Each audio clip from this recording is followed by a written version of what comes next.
মুখ্যমন্ত্রীর বক্তব্য ঘিরেই তীব্র প্রতিবাদ বিশ্ব হিন্দু পরিষদের। রাজনৈতিক জনসভা থেকে মমতা বন্দ্যোপাধ্যায় কার্তিক মহারাজকে রাজনৈতিক তকমা দিয়ে বক্তব্যের প্রতিবাদে মহকুমা শাসকের দপ্তরের সামনে বিক্ষোভ দেখালো বিশ্ব হিন্দু পরিষদ। আজ এলাকার সাধু সন্তদের সঙ্গে নিয়ে বিক্ষোভ দেখায় বিশ্ব হিন্দু পরিষদ। সাধু সন্তদের বিক্ষোভ মিছিলে অংশগ্রহণ করলেন তারাপীঠ মন্দিরের একাংশ পুরোহিতরাও। ঘটনাটি বীরভূমের রামপুরহাটে। আজ রামপুরহাট মহকুমা শাসকের দপ্তরের সামনে বিক্ষোভ দেখান সাধু সন্তরা। পরে রামপুরহাট মহকুমা শাসকের কাছে একটি স্মারকলিপি জমা দেন তারা। আমাদের মিছিল হচ্ছে আজকে সনাতন ধর্মের উপর যে কুরুচিকর মন্তব্য আমাদের পশ্চিমবঙ্গের প্রশাসনিক প্রধান করেছেন তার প্রতিবাদে আমাদের এই মিছিল।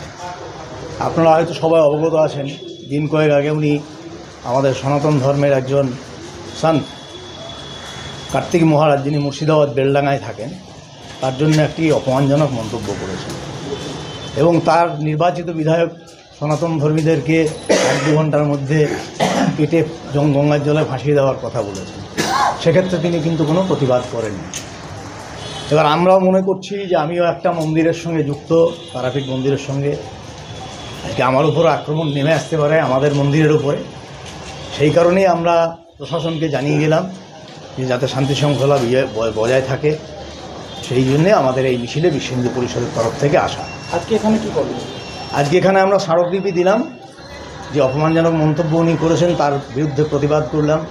সেই প্রতিবাদের স্মারকলিপি ওনাকে দিলাম যে আগামী দিনে যাতে এসডিও সাহেবকে দিয়েছি, যাতে আগামী দিনে আর আমাদের সনাতন ধর্মের উপরে এরকম অবমাননাকর মন্তব্য কেউ না করেন এবং ছোট হেয়ভাবে আমাদের সনাতনীদেরকে না দেখেন।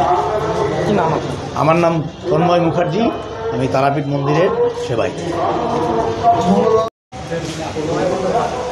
বিশ্ব হিন্দু পরিষদের পক্ষ থেকে সকল সাধু এবং মঠধারী যারা আশ্রমবাসী তাদেরকে সঙ্গে নিয়ে এলাম।